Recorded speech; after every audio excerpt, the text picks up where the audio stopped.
वीतरागनी ज्ञानिता शिव स्वरूप शिव का नमो त्रियोग समाहिके। छेड़ाला की दूसरी डाल पर अपनी चर्चा चल रही है। दूसरे दोहे पर अपनी चर्चा चल रही है। दूसरे दोहे में अग्रहित मिथ्या दर्शन की परिभाषा दी है। अग्रहित मिथ्या दर्शन किसे कहते हैं? किसे कहते हैं अग्रहित मिथ्या दर्शन? एक जना बोला हाथ खड़ा करके। अग्रहित मिथ्या दर्शन किसे कहते हैं बताओ। हाँ, प्रयोजन भूत तत्वों के बारे में विपरीत श्रद्धा ही अग्रहित मिथ्या दर्शन है। जीवादि प्रयोजन भूत तत्व सर्धे तिन माही विपरीत, उनकी विपरीत पने से श्रद्धा करना। विपरीत पने की श्रद्धा क्यों कहीं नहीं कहते ना? उनकी श्रद्धा नहीं करना, उनकी विपरीत श्रद्धा करना क्यों कहा है?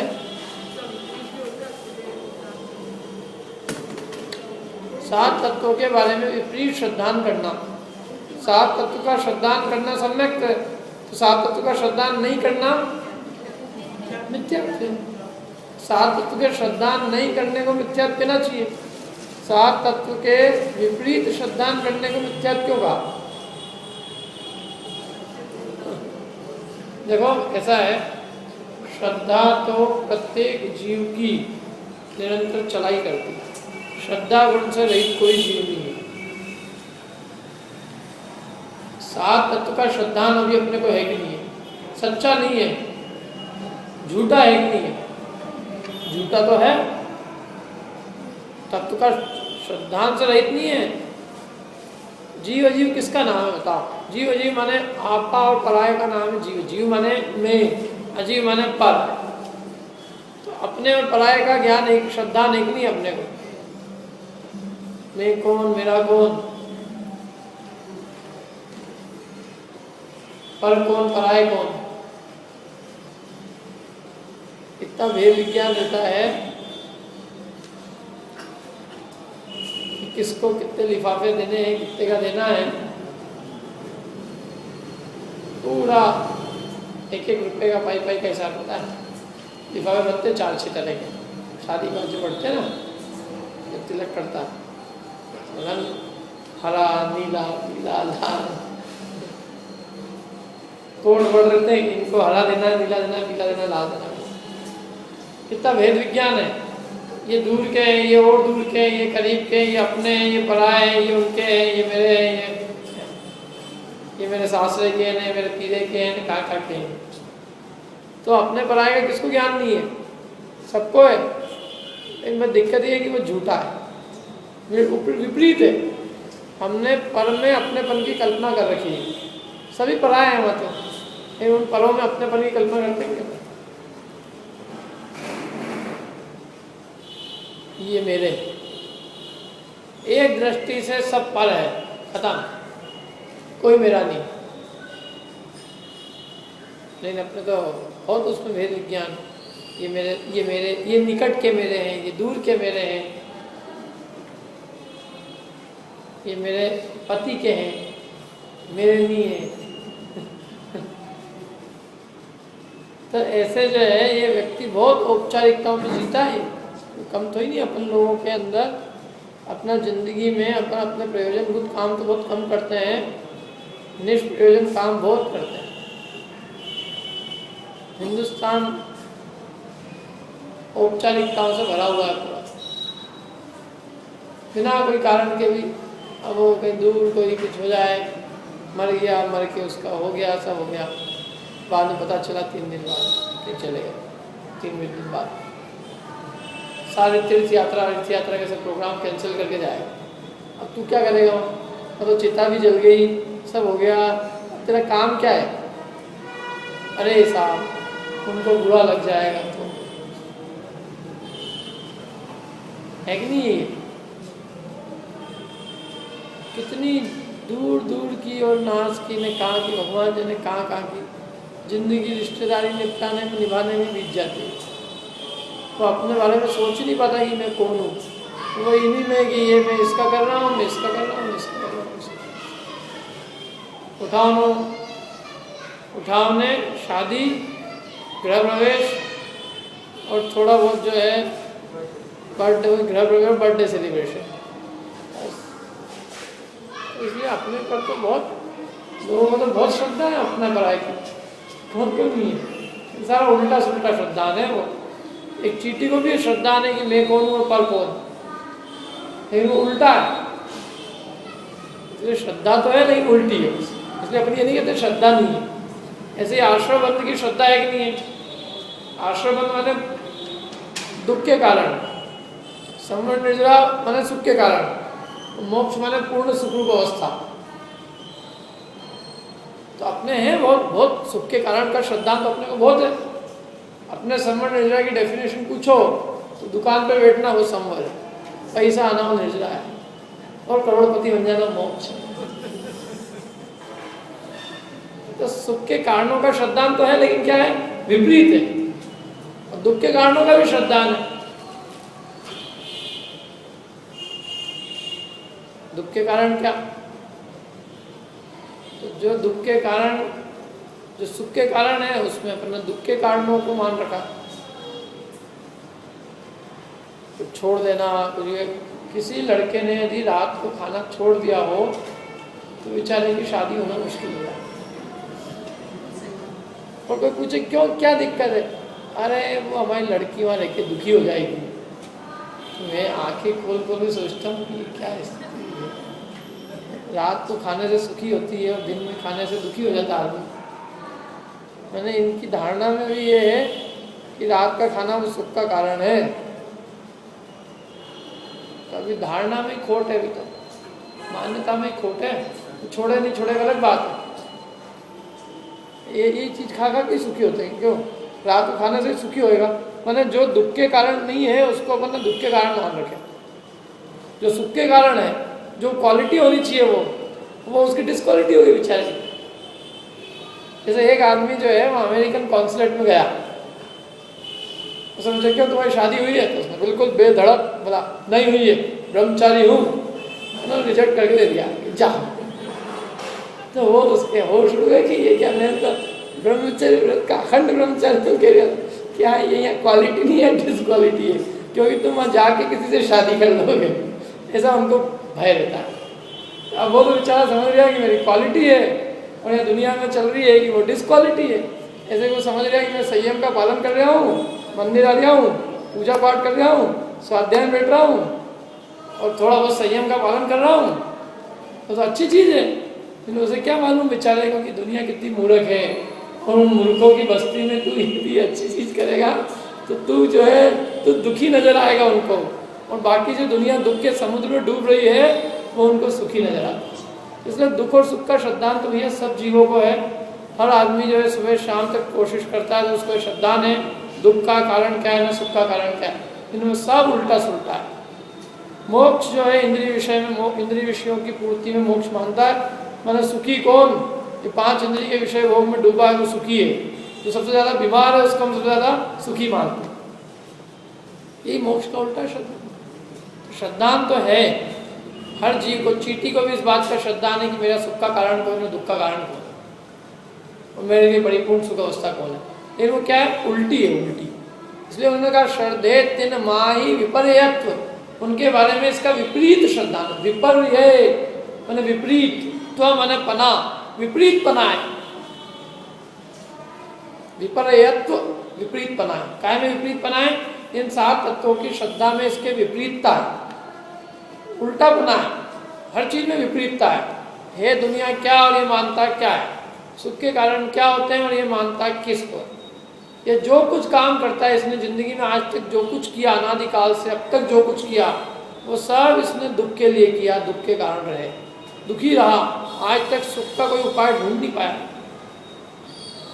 ढूंढा कि अपन ने जितने काम किए अपने आज तक अपन ने हित के लिए ही किए, लेकिन हमने उन सबको क्या माना, हमने हित के लिए, हम तो सुखी होने के हो जाते, सुखी हो गए होते।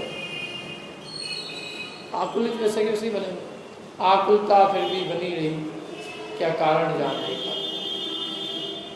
पूजा में आता ना, जल पिया, चंदन चर्चा, मालाएं सुरभित सुमनों की, तंदुल पहने व्यंजन से, रत्नों की दीपावलियाँ करी, शुभ कर्मों का सब फल पाया, लेकिन आकुलता फिर भी बनी रही। क्या कारण? ये जान नहीं पाया, पता ही नहीं क्या कारण, दुखी है, दुख का कारण नहीं पता।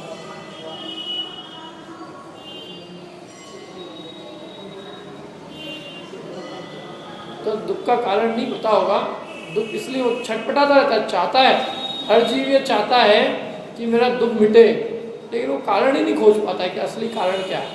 वो जिनको कारण मानता है वो वास्तव में दुख के कारण होते ही नहीं, तो वो उन कारणों को दूर करने का पुरुषार्थ करता है और वो कारण दूर हो भी जाते हैं, लेकिन फिर भी इसका दुख दूर नहीं होता।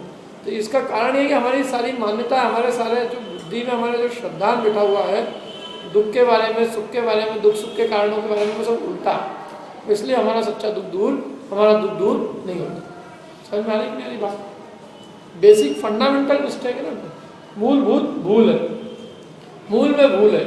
मूल में भूल मतलब एक घड़ा नीचे का उल्टा है तो उसके ऊपर जितने भी घड़े रखोगे वो सारे उल्टे ही रखाएंगे, सीधे नहीं रखा पाएंगे।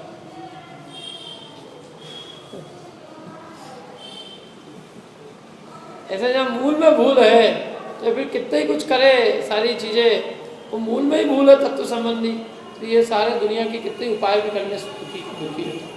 इसलिए वो कहते हैं ये क्या है, इन सात तत्व के बारे में हमारी उल्टी श्रद्धा, विपरीत पना। ठीक है, अब कैसा है विपरीत पना, तो एक एक के लिए अलग अलग बताएंगे।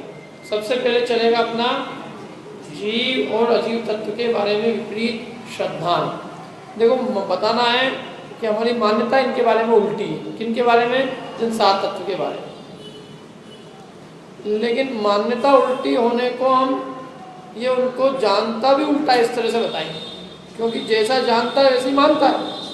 ये जानता उल्टा है इसलिए मानता भी उल्टा, इसलिए कथन करेंगे ज्ञान की मुख्यता से और लगाना उसको श्रद्धा में। भाई हम मानते भी ऐसे ही है, हम ऐसे ही जानते हैं, अपने आप को ऐसा जानते हैं और इसलिए अपने आप को ऐसा मानते हैं। अपने आप को शरीर रूप जानते हैं और इसलिए अपने आप को शरीर रूप मानते हैं, क्योंकि जैसा जानेगा तो वैसे ही श्रद्धा करेगा ना। जानने में भी खोट है इसके, सब उल्टा उल्टा जान रखा है, उल्टा कुछ जान ही नहीं, इसलिए इसके तत्व का श्रद्धा विपरीत है। सबसे पहले क्या की भूल चलेंगे जीव तत्व संबंधी। अब क्या है, देखो जीव तत्व की भूल कभी भी अलग से नहीं बताते। जीव तत्व की भूल हमेशा अजीव तत्व की भूल के साथ बताई जाती है, क्योंकि इन दोनों की भूल एक साथ होती है। ऐसा नहीं कि एक की भूल है और उसकी वो अलग, जहाँ एक की है तो दूसरे की है ही, दूसरे की है तो पहले की है ही, एक साथ है दोनों की भूल। जैसे कोई बच्चे को अपन ने नींबू लाने भेजा, वो संतरा लेके आया, उसका क्या मतलब है? केवल उसको नींबू की पहचान नहीं कि संतरे की भी पहचान नहीं, दोनों की। ऐसे जिसको जीव की नहीं है उसको अजीव की पहचान नहीं, और जिसको अजीव की पहचान नहीं है उसको जीव की पहचान। क्योंकि जीव की पहचान नहीं है तो अजीव को जीव मान लिया, अजीव को जीव माना तो इसका मतलब अजीव की भी पहचान नहीं है, क्योंकि अजीव को अजीव मानना था, उसको जीव मान लिया। और जीव का स्वरूप नहीं पता है तो जीव को छोड़कर अन्य किसी को जीव मान लिया, ये जीव की भूल होगी। इसलिए दोनों की भूल साथ साथ चलती, इसलिए दोनों की भूल एक साथ बताई जाएगी। क्या है देखो पढ़ते हैं। चैतन्य को है उपयोग रूप भिन्न मूरत चिन्ह मूरत अनु। बस बस बस बस। चैतन्य को है उपयोग रूप भिन्न मूरत चिन्ह मूरत अनूप। इस पंक्ति में तो चैतन्य का स्वरूप कैसा है वो बताया है, भूल क्या करते हैं आगे बताएंगे। पहले चैतन्य का स्वरूप कैसा है, जीव कैसा है ये बता दें कि जीव कैसा है। पहले जीव का रूप उपयोग है, जीव का स्वरूप क्या है? उपयोग है। जीव का लक्षण वो उपयोग है। उपयोग किसे कहते हैं? ज्ञान और दर्शन की शक्ति के व्यापार को उपयोग कहते हैं। ज्ञान दर्शन का जो व्यापार है, जो कार्य है, उसका नाम उपयोग है। तो जानने का काम चल रहा है, देखने का काम चल रहा है, ये जो जानने देखने का कार्य चल रहा है, व्यवसाय चल रहा है, व्यापार चल रहा है, इसका नाम है उपयोग। इसको अपनी बोलते हैं ज्ञान दर्शन की शक्ति के व्यापार को उपयोग कहते हैं। इसलिए उपयोग के दो भेद हैं, दर्शनोपयोग और ज्ञानोपयोग। दर्शन अर्थात सामान्य अवलोकन और ज्ञान माने विशेष जानना, देखना और जानना भी इसको अपन कहते हैं। तो ये देखना जानना यह आत्मा का लक्षण है, यह आत्मा का स्वरूप है। इससे आत्मा अजीव से भिन्न जाना जाता है, क्योंकि अजीव में उपयोग नहीं है और जीव में ही उपयोग है। उपयोग मुझ में है, उपयोग अजीव में नहीं, शरीर में उपयोग नहीं। मेरा उपयोग मेरे में ही है, अन्य में मेरा उपयोग नहीं। उपयोग मैंने मेरी ज्ञान दर्शन का व्यापार मुझ में ही है। जानने का काम मैं मेरे में ही करता हूँ, देखने का काम मैं मेरे में ही करता हूँ, पर में नहीं करता। पर का जानने का अपना काम करता है, अपने जानने देखने का, और मैं मेरे जानने देखने का काम करता हूँ। ये मेरा लक्षण है। ये ऐसा लक्षण है जो निर्दोष है, अर्थात सभी जीवों में पाया जाता है। किसी ऐसा जीव, कोई भी ऐसा जीव नहीं जिसमें लक्षण न पाया जाए, सभी जीवों में पाया जाता है। और जीव को छोड़कर अन्य द्रव्यों में नहीं पाया जाता। उपयोग मात्र जीव में ही पाया जाता है और सभी जीवों में पाया जाता है, इसलिए जीव का निर्दोष लक्षण। सोते, जागते, उठते, खाते, पीते, कोई भी काम करता हो, लेकिन जानने देखने के व्यापार से जीव कभी भी रहित नहीं होता। जानने देखने का काम तो सतत चला ही करता है। सो रहे हो तब भी चल रहा है, गर्भ में माँ के तब, अंडे में है जीव तब, एकेंद्रीय अवस्था में, मूर्छित अवस्था में तब, कौमा में है तब। जानने देखने का काम एक नहीं, प्रति समय चला कर रहा था। चेतनता प्रति समय, मतलब उसका जानने देखने का कार्य निरंतर चला करता है, एक समय के लिए भी उसका अभाव नहीं होता। उपयोग जो है वो जीव की हर अवस्था में पाया जाता है, हर अवस्था में। और उपयोग मतलब आत्मा के सभी प्रदेशों में। अपन गुण पढ़ा था, वैसे उपयोग जो है वो जानने देखने का कार्य है, वो वास्तव में गुण नहीं है, वो एक्चुअली पर्याय है। मतलब पर्याय में प्रति समय होने वाली पर्याय किसकी? ज्ञान और दर्शन गुण की। तो ज्ञान और दर्शन गुण की जो प्रत्येक समय जो अवस्था होती है उसी का नाम उपयोग है। जानने और देखने का प्रति समय में जो कार्य हो रहा है उसका नाम क्या है? उपयोग। और इसके द्वारा जीव एकदम पकड़ में आ जाता है, क्योंकि ज्ञान दर्शन का व्यापार हर समय चला करता है, तो एकदम पकड़ में आ जाता है ये जीव है। जहाँ ज्ञान है, जहाँ दर्शन है, वहाँ जीव है, और जहाँ ज्ञान दर्शन नहीं है वहाँ जीव नहीं है। तो मुझ में क्या है? उपयोग। मैं क्या में हूँ? उपयोग में। उपयोग के अलावा मुझ में कुछ नहीं। ठीक है, एक तो सबसे अद्वितीय लक्षण होता है उपयोग। चेतन को है उपयोग रूप। आपका रूप कितना सुंदर है, ये सुंदर कैसे है? वो अच्छे दिखते हैं, ये रूप है क्या? रूप माने स्वरूप। तो चैतन्य का स्वरूप ये नहीं है, ये किसका स्वरूप? ये रूप किसका है? काला, नीला, पीला, लाल, सफेद, ये पुद्गल का रूप है। चेतन का रूप तो उपयोग है। अपन निकालना भूल कैसे चलती है।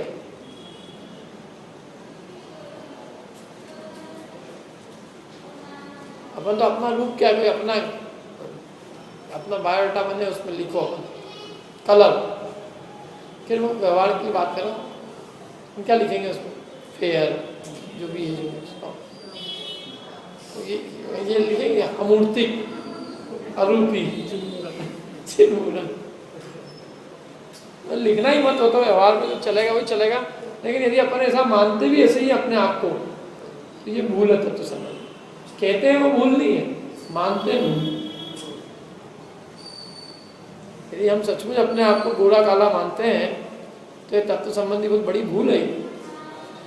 अब अपने फोटो में कैसे पागल हो जाता आदमी, फोटो किसी से पैसा वसूलना हो, देखो ऐसा है कि ये विधान है, 11,000 दे, तुम्हारे जितने भी पेम्पलेट लेंगे सब फोटो आ जाएगा। और थोड़ा बड़ा बनाएंगे तो उसकी 21 है। आज में कोई दिक्कत नहीं। मैंने अभी देखा ना यहाँ पे एक जगह बहुत अच्छा विधान हुआ, अभी नहीं बहुत साल पहले की बात है। तो मेरे परिचित थे, उसमें बहुत अच्छे पदवीधारी भी बने हो।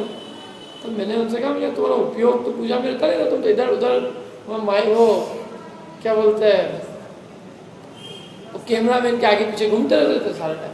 बोलो देखो अपन ने 5 दिए तो 5 वसूलेंगे कि नहीं वसूलेंगे? क्या अपन शादी ब्याह में खर्च करते, इतना खर्च करते और इतना वो वीडियो लाते, इतना सब करते, थोड़ा बहुत तो खर्चा हो ही जाता। अपन ने कहा दोनों ही काम कर लो। क्या बुद्धि है आदमी की। मतलब तुम्हें अपना फोटो दिख रहा है उसमें कि मेरा फोटो उसमें आ जाएगा, मेरी पिक्चर बन रही है, मेरी रील बन रही है, मेरा चेहरा आ रहा है। अरे सबसे पहले तुम अपने आप को ये इस शरीर से अलग करके विधान करो। मतलब तुम अपने इससे अलग तो करो कि ये मेरा है का उसमें रूप। जहाँ दे अपनी नहीं पूजा सिद्ध चक्र भगवान सिद्ध भगवान की कर रहे हो और रूपी की पूजा कर रहे हो और अपने फोटो की कोई चिंता कर रहे हो। उनके सारे गुण ही कैसे, एक से एक गुण, जितने गुण हैं उनके, अमूर्ति, अरस, अगंध, स्पर्श, तो हम पढ़ कर रहे हैं अपन बात। इसलिए उन्होंने सबसे पहले ये अपन को कहा कि भाई चैतन्य का रूप क्या है, कि चैतन्य का उपयोग ही रूप है बस। और आगे और क्लियर कर दिया, बिन मूर्त मूर्ति उर्ति कुछ नहीं है उसकी। क्या ये जितने झगड़े हैं ना, सब मिथ्यात्व के झगड़े हैं सब। मेरी मूर्ति की उखाड़ दे तो लड़ लूँ मैं, नहीं लगाए तो लड़ लूँ, मूर्ति लगाने के पैसे दे दूँ, अपनी मूर्ति लगवा। मेरे खुद के रिश्तेदार है, नाम नहीं कहूँगा, उनकी मूर्ति लग गई जिंदा, जीते जी लग गई उनकी। अब वो मंदिर के बाहर लगी थी, तो मंदिर देखना है तो उनको देखे मूर्ति देखे।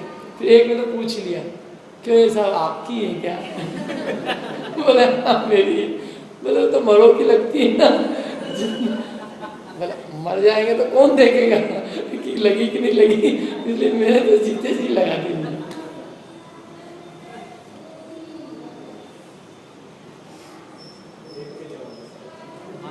खुद ही जीते देख लेना। कम से कम पुराने जमाने में लोग बनाते थे तो उनकी वो नहीं बनाते थे, लोग बनाते थे। इन्होंने ऐसा काम किया। अब ये कहता है कि क्या पता लोग बनाएंगे नहीं बनाएंगे, और मैंने कौन सा अच्छा काम किया जो लोग बनाएंगे, तो मैं मेरी खुद ही बना के चले जाता हूँ। वो खुद अगले भाव में आ जाए तो उसको खुद को ही नहीं पता हो कि किसकी मूर्ति है, कौन है। 15 मिनट बाद उसकी मृत्यु हो जाए, 15 मिनट या कुछ दिनों बाद वो पहचाने कि कौन है ये, तो वो कहाँ है उसकी मूर्ति।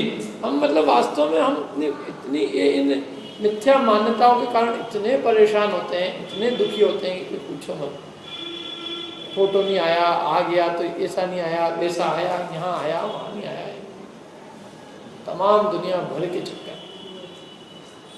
मान कषाय में आने मरे जा रहे हैं, मेरा फोटो आ जाए कैसे भी करके। क्योंकि विधान चलता होता है तो विधान के अंदर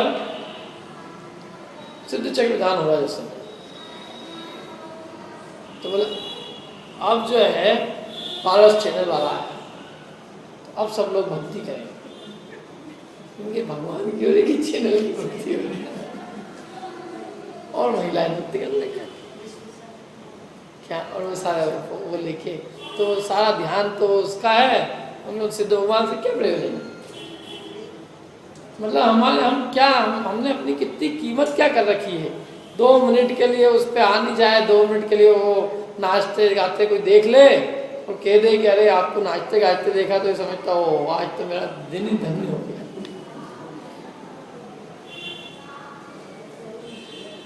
भगवान के आगे मतलब भगवान को भी एक तरफ करता है, अलग हटाओ सब।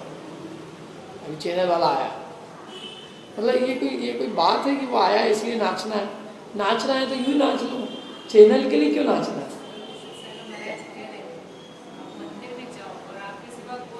तब नाचा जाता है। हाँ, भक्ति तो एकांत में होती। मयूर नाचा तो किसने देखा? लेकिन हमारी भक्ति तो चैनल के लिए होती है, कैमरे के लिए, भगवान के लिए तो ही नहीं होती। इसलिए वो कह रहे हैं बिन मूर्त हो, तुम्हारी कोई मूर्ति नहीं है, तुमको मूर्ख बनाया जा रहा है। और तुम्हारा पैसा भी छीना जा रहा है और मिथ्या तो दृढ़ हो रहा है, पैसा का पैसा जा रहा। क्या ये लॉलीपॉप दे दे के कि तुम्हारा वहाँ फोटो आएगा, फलाने जगह फोटो आएगा, फोटो आएगा। एक तो पहली बात ये कि भगवान जिन्हें महावीर जयंती का मैंने पोस्टर देखा इस बार, तो एक अकेले महावीर भगवान का ही नहीं था, बाकी सबका था उसमें। सचमुच भले आप इसे लाके देख लेना, महावीर भगवान का जो जुलूस निकलता है उसके अंदर, क्या भोजन देने वाले का नाम, उसका फोटो फलाना किसकी जयंती बन रही है इन लोगों की भगवान। ये बहुत दुर्दशा हो चुकी है वास्तव में, ये कोई अच्छी चीज़ तो ही नहीं। अपन ने फोटो वोटो करके उसको भगवान जिनेंद्र का होवे, बहुत है उसमें, उनका नाम होवे, उनका बहुत अच्छा बस, और नहीं सूचना दे दो बस, बहुत है। ये 50-60 जने के फोटो की जरूरत क्या है, और वो भी उसमें इंद्र इंद्राणी के फोटो ऐसे लगते हैं जैसे इनको कोई कपल कंपटीशन के अंदर भाग लेना जैसा। ये क्या है, ये इतने तीव्र राग चित्र इसके अंदर। खैर अपन तो अपना स्वरूप समझ लो, बिन मूर्त, और कैसा है चिन्ह मूर्त, मूर्ति तो नहीं है इसकी, माने मूर्तिक नहीं है। देखो बिन मूर्त का मतलब अमूर्तिक है, समझ में। अमूर्तिक का मतलब ये होता है कि इसकी कोई मूर्ति नहीं है, इसका कोई चेहरा नहीं है, इसका कोई रूप नहीं है। और जहाँ रूप नहीं है वहाँ 3 चीज़ें और नहीं होती है। कौन कौन सी? स्पर्श, रस और गंध। यदि रूप नहीं, अरूपी है वो वस्तु, तो उसमें स्पर्श रस गंध भी नहीं है। तो ये जो जीव है ये अरूपी है, अमूर्तिक है, मतलब न इसमें स्पर्श है, न रस है, न गंध है, न वर्ण है, न ये हल्का भारी है, न ये दुर्गंधित, न ये सुगंध दुर्गंध वाला है, न ये लाल काला पीला नीला है, और न ये मीठा खट्टा है। इसके जो शरीर का रस है वो भी कुछ नहीं है, तो देह का है। जीव तो क्या है? अमूर्तिक है। शरीर मूर्तिक है लेकिन जीव अमूर्तिक है। तो एक तो ये हो गया बिन मूर्त। अगला विशेषण क्या है? चिन्ह मूर्त। मूर्त तो है, मूर्त माने इसका स्वरूप तो है, रूप तो है, इनको कैसा चिन्ह, चिन्ह माने चैतन्य स्वरूप ही। इसका स्वरूप कैसा? चैतन्य रूप है, चैतन्य रूपी धातु से भरा पड़ा, चैतन्य ही इसका एकमात्र रूप है। ज्ञान का ही पिंड है ये, ज्ञान के अलावा कुछ नहीं। इसको कहते हैं ज्ञान का पुंज, ज्ञान का घनपिंड, ऐसा है। घनपिंड, घनपिंड समझ किसको कहते हैं? घनपिंड जैसे ठंड के अंदर घी जो है ठर जाता है, वो ठर जाता है तो ऐसा ठरा जाता है वो कि उसके अंदर आप उंगली डालो डलती नहीं, बल्कि हाथ मारो तो हाथ टूट जाए।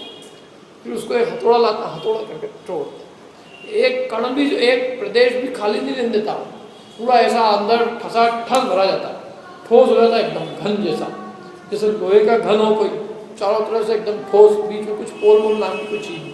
ऐसे ये चैतन्य का घनपिंड है, माने चैतन्य से भरा पड़ा है, इसके एक एक प्रदेश में चैतन्यता व्याप्त है, इसलिए कहा इसको चिन्ह मूर्त। और कैसा है? तीसरी विशेषता अनूप, तुम अनुपम हो। तुम्हारी उपमा किससे दी जाए? किसी चीज से इसकी जीव की उपमा नहीं दी जा सकती। शरीर की उपमा दे किसी भी चीज से तो वो अपनी उपमा नहीं है, तो शरीर की है। जीव की उपमा तो किसी से भी नहीं दी जा सकती। जीव ऐसा अनुपम पदार्थ है।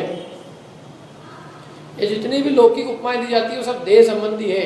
इसका मुख जो है चांद के जैसा है और इसकी टांगे हिरण के जैसी है, तो हाथ पैर के है ना, हाथ पैर तो जलने वाले हैं।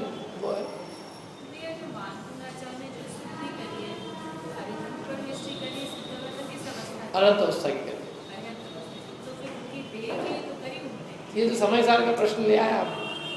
समय साल में प्रश्न उठाया कि आप कह रहे हो कि देह और आत्मा अलग अलग है, और जो तीर्थंकरों की स्तुति की गई है तो देह के आधार से की गई है, तो फिर सब वो सारी स्तुति मिथ्या सिद्ध हो जाएगी। इसलिए हम ये कह रहे हैं कि देह और आत्मा एक है, हमारा कहना मान लो। क्या गाथा है? मतलब वो गाथा समय सार ग्रंथ है कि एक सेकंड, तो क्या है गाथा? मतलब गाथा मेरे को याद नहीं आ रही, एक सेकंड। वो गाथा प्राकृत में है कि यदि तीर्थंकर के, यदि शरीर और आत्मा अलग अलग है तो तीर्थंकरों के शरीर की जो स्तुति शास्त्रों में की गई है शरीर के माध्यम से, वो सारी स्तुति मिथ्या सिद्ध होगी। किए भक्तामृत स्रोत में, ये शांत राग रुचि भी परमाणु विस्तम निर्मापुतस्त्रिभुवने ललाभूत तावंत एव खलु ते प्रणव पृथिव्याम यत्ते समान अपरम निरूपमस्ति। ये शांत राग रुचि भी, जिन शांत परमाणुओं से हे भगवान तुम बने हो। काय से बने हो भगवान तुम? शांत परमाणुओं से। तुम्हारा शरीर बना ये भी नहीं लिखा उसमें, उसमें तो लिखा तुम बने हो। ये शांत राग रुचि भी परमाणु विस्तम निर्मापित स्त्री, तुम निर्मापित स्त्री माने तुम्हारा निर्माण हुआ है। तुम शरीरम निर्मापित स्त्री नहीं लिखा, तुम निर्मापित स्त्री। और तावंत एव, उतने ही लोग, तावंत माने उतने, एव माने ही, तावंत एव खलु तेभ्य नव पृथिव्याम, तावंत एव खलु, खलु माने वास्तव में, तावंत एव खलु तेभ्य नव, वे अणुवा, अणु माने परमाणु, पृथ्वी पृथिव्याम माने पृथ्वी में उतने ही थे। माने जितने परमाणुओं से आप बने हो परमाणु भी दुनिया में उतने ही थे। यदि परमाणु ज्यादा होते तो एक और बन जाता।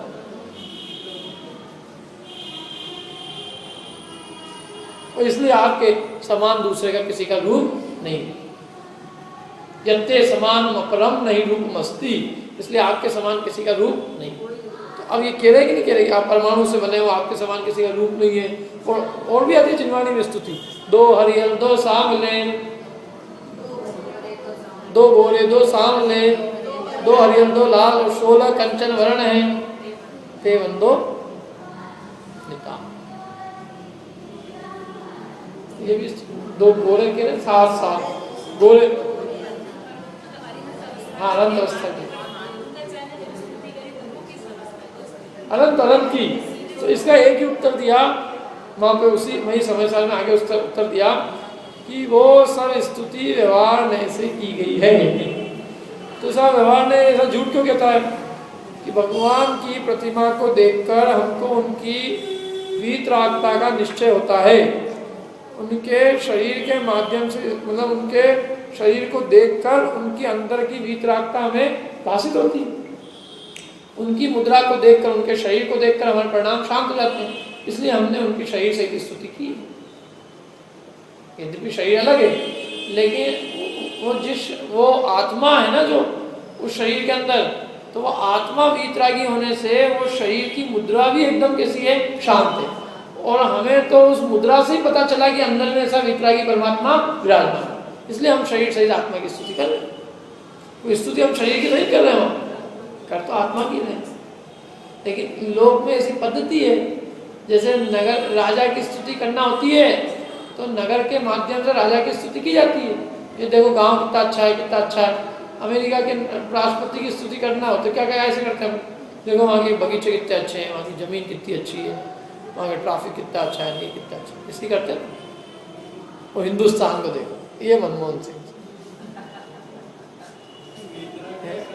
तो अब वो मनमोहन सिंह उसमें क्या करेगा, क्यों तिलक नगर की रोड का मनमोहन सिंह क्या करेगा बेचारा। वो बहुत अच्छा भी हो सकता है और यहाँ नीचे सब उसके कैसे भी हो सकते हैं, तो उससे राजा का पता नहीं चलता। असल में हो सकता है अमेरिका का राष्ट्रपति महा दुराचारी हो, उसके नीचे का भी सिस्टम बहुत अच्छा हो, सब काम बढ़िया चल रहा हो, यहाँ सिस्टम बेकार हो, ऊपर अच्छा हो, क्या करेगा बेचारा।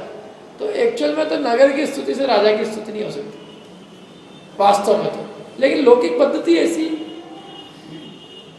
नगर की स्तुति से राजा की स्तुति किया, लौकिक व्यवहार से। तो ऐसे व्यवहार से भी हमने क्या किया, भगवान के शरीर के माध्यम से भगवान की स्तुति की। लेकिन इसका मतलब तुम ये मत समझना कि वो जो शरीर है वही भगवान है, शरीर अलग है और भगवान अलग है। मूर्ति भी इसीलिए बनाते हैं, सारा व्यवहार नहीं है। तो उनको देखकर, वो वीतराग प्रतिमा को देखकर अपने परिणामों में वीतरागता है, वो अवलंबन है। सिद्ध की तो प्रतिमा बना ही नहीं सकते, आत्मा की भी बना नहीं सकते। अलग अवस्था में भी आत्मा की अलग से तो बना नहीं सकते, बनाएंगे शरीर की। और देखना किसको, अपने को शरीर के अंदर स्थित आत्मा को देखना। क्या मतलब आचार्य स्तुति करते हैं देह की, और देह की स्तुति करके वो मानते हैं हमने स्तुति किसकी की है, केवल ही भगवान।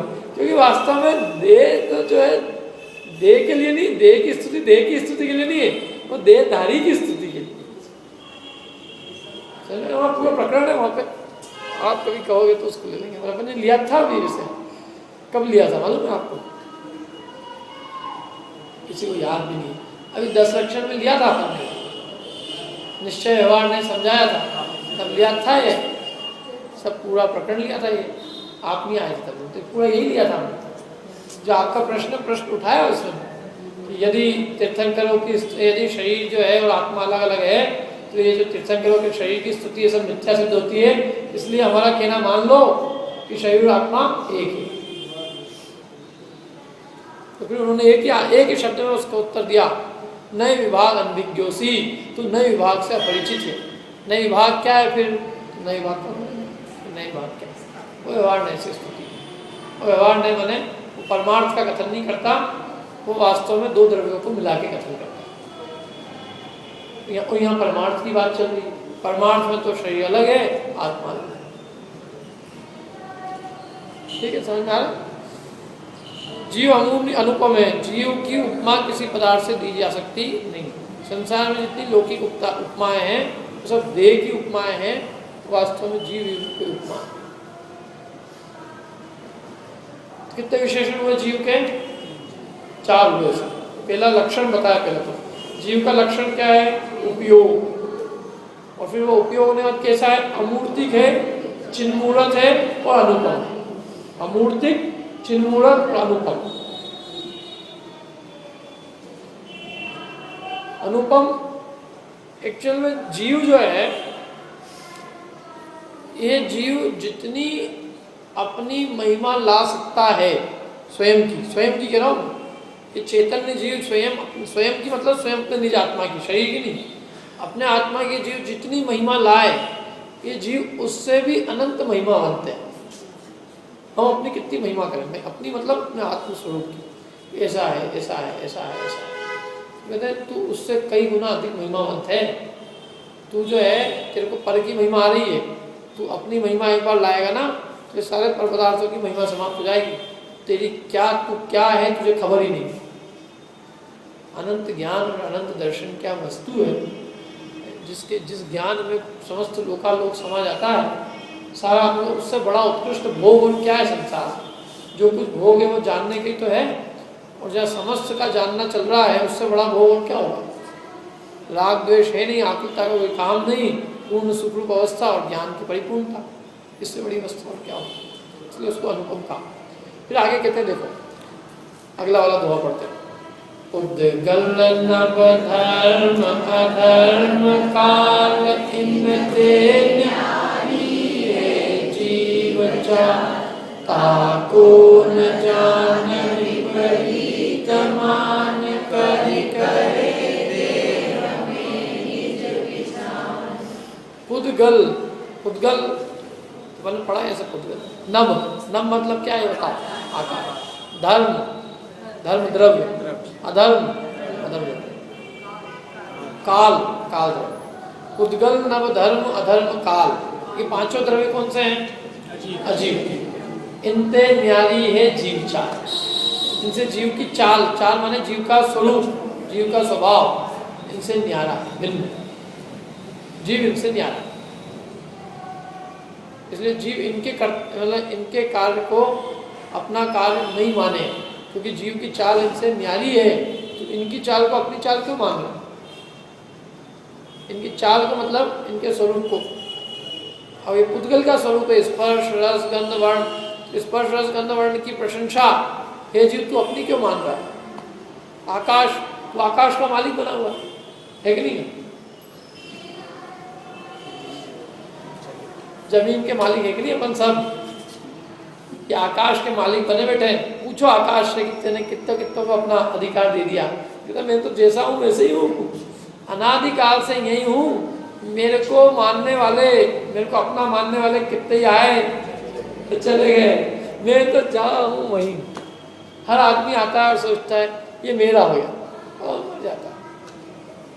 अगला आता है वो सोचता मेरा। मकान था, मकान बन गया। अब उस मकान में रहने वाले जितने लोग होते हैं, हर आदमी की मान्यता रहती है कि मेरा। एक छिपकली भी होती है ना उसके अंदर, तो छिपकली को भी रहता है मेरा।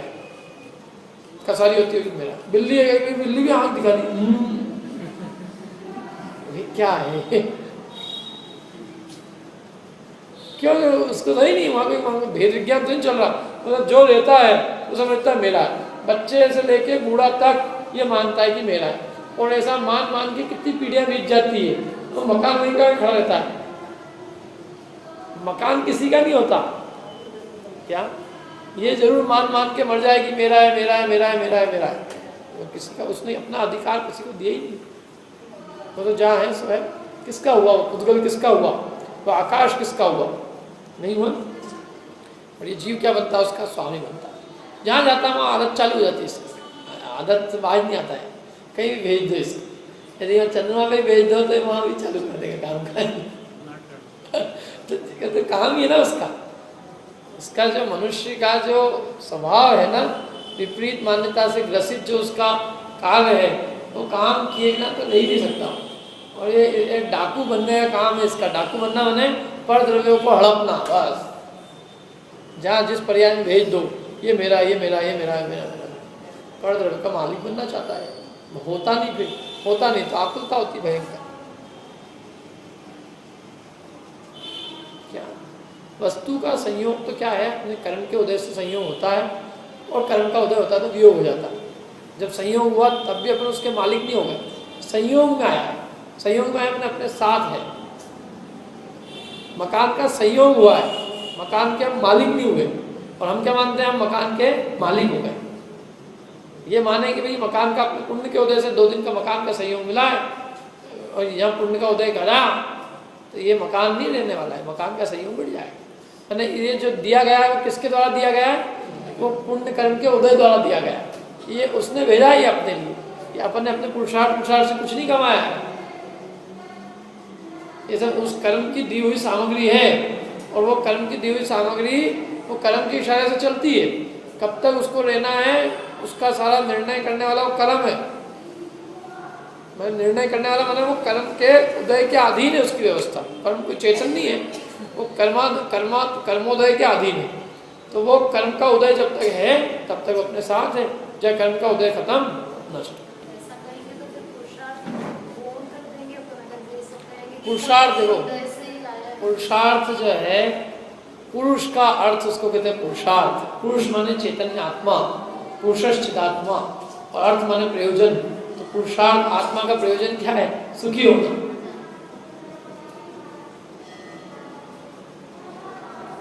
हमने जो उसकी मालकियत मान रखी है उसका मना कर रहे हैं कि हम उसके मालिक हैं, ये हमारा है, हम इसके हैं।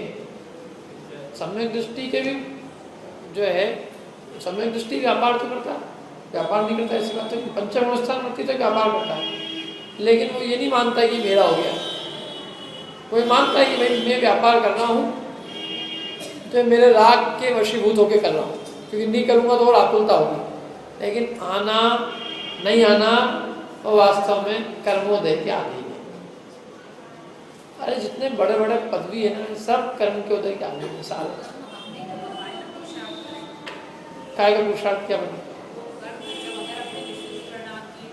तो विशुद्ध परिणाम है ना, तो वो पैसा कमाने का पुरुषार्थ ही क्या बने?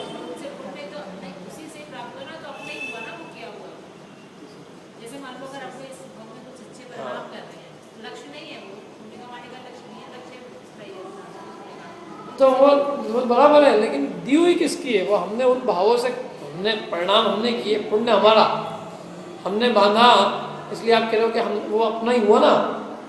बात सही है कि वो हमने बांधा था उसको, लेकिन वो जो बांधा है हमने, उसके उदय से जो सामग्री मिली हुई है उसमें अधिकार तो उस कर्म का है ना। मैंने वो हमारा भाव निमित्त है, लेकिन यदि कर्म का उदय न हो तो कौन दिलाएगा सामग्री? और वो जो संयोग के रूप में अपने को मिला है, तो वो कोई अपने लिए कोई बहुत अच्छी चीज़ तो ही नहीं। वास्तव में तो उसका अपने को संयोग मिलता ही नहीं। समस्त कर्मों का अभाव होता अपने लिए, तो वो अवस्था सुखारी, चाहे अनुकूल संयोग मिले चाहे प्रतिकूल संयोग मिले, अपने को दोनों ही प्रकार के संयोग संसार का कारण है। क्या सर्वोत्कृष्ट अवस्था तो कर्म रहित होना है। अपन उसमें संतुष्ट हो रहे ना कि भाई अपन ने बांधा है इसलिए अपने को मिल रहा है, कमाया तो मैंने, तो अपन ने कमाया, लेकिन वो तो अपना अपराध था। भले ही पुण्य बांधा, वो भी अपराध है, और पाप बांधा वो भी अपराध है। निरपराध दशा तो एक वीतराग भाव रूप है। शुभ से तो शुभ पे आएगा तो वो काम एक से प्रतिकूलता मिली, एक से अनुकूलता मिली, लेकिन रहा तो संसार नहीं ना। संसार से मुक्त कहाँ होगा, उसकी अपेक्षा बात कर रहे हैं। तो वो काम तो सब कर्म का दिया हुआ। मैंने मेरी बात तो इस पे थी कि भाई जो हम उस पर अपना कर्तव्य लाद रहे हैं कि ये हमारे पुरुषार्थ से आया है, तो कह रहे हैं कि ये पुरुषार्थ अभी का कुछ नहीं है। वो पुरुषार्थ पुराना कह दो तो कह दो, लेकिन अभी वर्तमान का तो उसमें कुछ भी पुरुषार्थ जो लौकिक पुरुषार्थ हमने किया कुछ कार्यकारी नहीं। वो आया है अपने योग से और जाएगा अपने योग से। कल से नौकरी में जाना बंद कर दे तो सैलरी आएगी।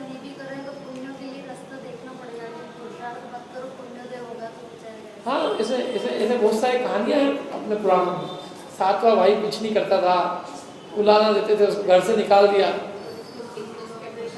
और वो राजा बन के आया। ऐसा कुछ नहीं है। देखो इतना तीव्र राग है अपना कि इतना अपन खींच के उपदेश देते हैं तो भी इतना असर नहीं करता। क्या अपन 24 घंटे उसके पीछे रात दिन एक करते हैं, क्या के लिए? पैसे के संयोग को प्राप्त करने के। और अपन इतना भी कह रहे हैं तो कोई यहाँ में से एक में भी इसका असर नहीं पड़ेगा कि कल से दुकान बंद कर देगा या कल से नौकरी पे नहीं जाएगा। जंगल में सोना उठाना। हाँ, तो ये कहाँ अपन इतना खींच के उपदेश नहीं देवे तो वो तो इतना सा भी वो तो टस से मस होने को तैयार नहीं। और ये तो बात देखो परमार्थ रूप है। यदि मेहनत करने से पैसा आता होता, दुकानों पे बैठने से यदि पैसे वाले बनते होते तो ये टाटा अंबानी बिरला कभी किसी दुकान पे बैठे हुए नहीं करते। जितने पुण्यशाली हैं इस संसार के अंदर, और अभी वर्तमान की कहो चाहे भूतकाल की कहो, ये सारे पूर्व का कमा के लेके आए। चक्रवर्ती कौन सी दुकान पे बैठ के चक्रवर्ती उत्पन्न करते? नारायण, प्रतिनारायण, बलभद्र, कामदेव, तीर्थंकर के माता पिता, रुद्र, नारद, कुलकर, सारे महामंडलेश्वर राजा, राजाधिराज, सारे बड़े बड़े पद जितने भी है ये सारे पूर्ण पुण्य के उदय से 99% मैंने कहा था ना, तो आपने जन्म लिया वही पक्का हो गया है। वो सीधे ऐसे महाराजा के घर में उत्पन्न होता है, वो वेश्य के घर में उत्पन्न नहीं होता। तुम जो वेश्य के घर में उत्पन्न हुए हो तो पहले का लाए कितना हो, वो कितना कर लोगे उसमें? दाल रोटी जितनी व्यवस्था तो तुम लेके आए, तुम कितना ही कुछ कर लो आज की तारीख में भी, लेकिन इतना पुण्य अपने साथ में है कि अपने को कभी भूखे नहीं मरना पड़ेगा और अपने को बिना वस्त्र के रहना नहीं पड़ेगा। छत पे अपने को कुछ न कुछ सोने के लिए अपने को मिलेगा। ये तो बात ही बता रहे हैं कि भाई हम जो उसमें अपना पुरुषार्थ मानते हैं और रात दिन उसमें लगे रहते हैं कि मेरे करने से आ रहा है, तो वो कहते हैं कि वास्तव में उसमें पूर्ण पुण्य कर्म का उदय निमित्त है। वर्तमान का पुरुषार्थ रंच मात्र भी कार्यकारी पुरुषार्थ अपन के लिए बताए थे कि संसार के कार्यों में सारा कर्म के उदय को याद करना, तो मोक्ष के मार्ग में पुरुषार्थ को याद करना। और सचमुच आदमी पूरी ताकत लगा के सब कुछ कर ले, एक जरा सा पाप का उदय आए, क्या एक जरा सा कोई समझ लो यहाँ ब्रेन के अंदर कोई ट्यूमर हो जाए, कुछ हो जाए, सब पैसा एक तरफ धरा रह जाता है, वो आदमी चला जाता है। नहीं तो अभी पिछले 2-3 सालों में तो बिल्कुल प्रत्यक्ष उदाहरण देखेंगे। जिस आदमी ने मकान बनाया मेहनत से, वो मकान बनने के 15 दिन बाद वो चला गया। शादी ब्याह की, अपने बच्चों की सब किया, विवाह हुआ और वो रवाना। जिसने अपने पुत्र का विवाह किया, सारी मेहनत करी इसके लिए, करें ये करें, मैं रहूँगा, दुकान चालू करवाई, खुद ही चला गया दुकान चालू करा। तो इसलिए ये तो कर्म के उधर हम रात दिन देखते हैं। अरे पुरुषार्थ से सब काम होता तो कोई बीमारी नहीं आती किसी को। कोई भी कोशिश करता है कि मेरे को बीमारी आए, कोई नहीं चाहता, क्योंकि आती है, निर्धनता आती है। मेहनत तो एक मजदूर भी होता है, सुबह से शाम तक मेहनत करता है, क्या नहीं करता है मेहनत। दुकान पे हर आदमी जाता है, लेकिन फिर भी जिसके पुण्य का उदय होता है वही कमाता है, उसी के आता है। जिसके नहीं होता, मेहनत कर करके भी उसको कुछ नहीं मिलता, बल्कि वो जो पुराना होता है वो भी चला जाता है। इसलिए मूल में तो अपने पुण्य कर्म का उदय निमित्त है, बाकी कोई चीज़ निमित्त नहीं है। इसलिए किसी को ये चीज़ होना भी हो तो वो उसके परिणामों की विशुद्धि उसमें कारण बनेगी और कोई कारण नहीं बनेगी। तुम्हारा जो लौकिक पुरुषार्थ है वो कारण बनेगा। ठीक है, तो यहाँ तो ये बताया कि आकाश से और काल से भी अपनी चाल न्यारी है। काल से चाल न्यारी का मतलब ये है कि काल द्रव्य का कर्तव्य तो हमारे ऊपर नहीं है। किसी को बड़ा किया, किसी का परिणाम हुआ, परिवर्तन हुआ, तो उसको काल द्रव्य ने किया। उसकी अवस्थाएं बदलने में कारण जो है वो काल द्रव्य है। हमने उसको नहीं बदला है, हमने उसको बड़ा भी नहीं किया, वो बड़ा हुआ है काल द्रव्य के निमित्त से। क्योंकि ये चाल हमारी नहीं है, हमारा काम तो जानने देखने का है, परिणाम कराने का काम काल का है, जगह देने का काम आकाश का है, गति और स्थिति में निमित्त होने का काम धर्म का है, शरीर का काम उद्गल का है। हमारी चाल इन सबसे ठीक है, बाकी चर्चा